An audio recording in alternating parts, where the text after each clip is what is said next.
Dans cette leçon, nous allons travailler la mise en valeur de certains textes.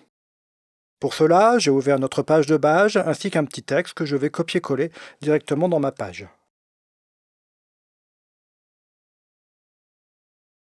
La mise en valeur d'un texte permet, à l'intérieur d'un paragraphe, de placer certains mots entre des balises qui leur conférera un intérêt particulier.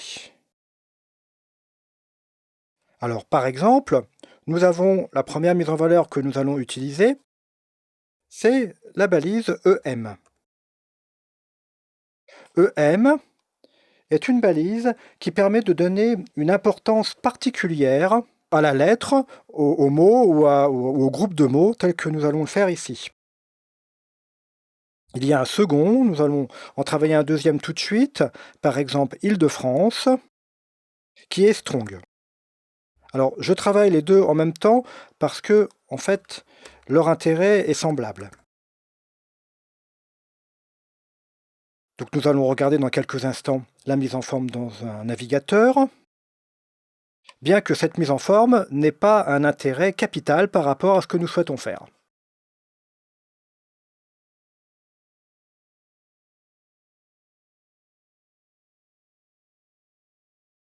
Voici cette page affichée dans le navigateur. Donc, les mots qui sont insérés dans la balise EM s'affichent en italique et les mots qui sont insérés entre la balise strong s'affichent en gras. Ne choisissez pas EM ou strong pour l'intérêt de l'italique ou du gras, mais seulement par rapport à la sémantique.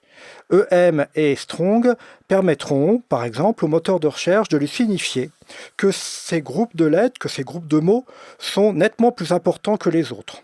Ce qui fait qu'ils seront placés dans un endroit particulier de la base de données des moteurs de recherche. Lorsqu'un internaute recherchera le mot Île-de-France, il aura plutôt, et que ce mot étant entre strong à l'intérieur de votre page, eh bien, vous aurez, entre guillemets, plus de chances d'arriver en tête des résultats du moteur de recherche.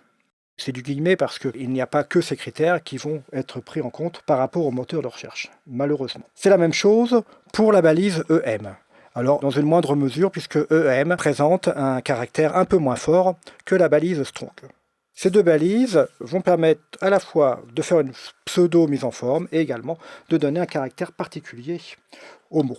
Alors, je vais ajouter cette fois une autre balise B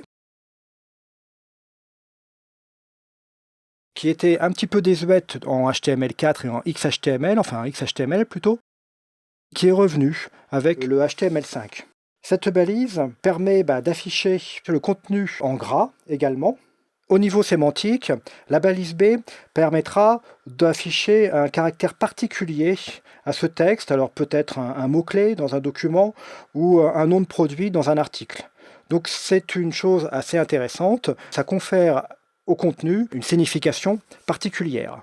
L'aspect visuel sera également en gras. De même, pour faire pendant à la balise EM, nous avons une balise I qui initialement signifie italique et qui permet de donner une importance ou une emphase particulière à cette portion de texte.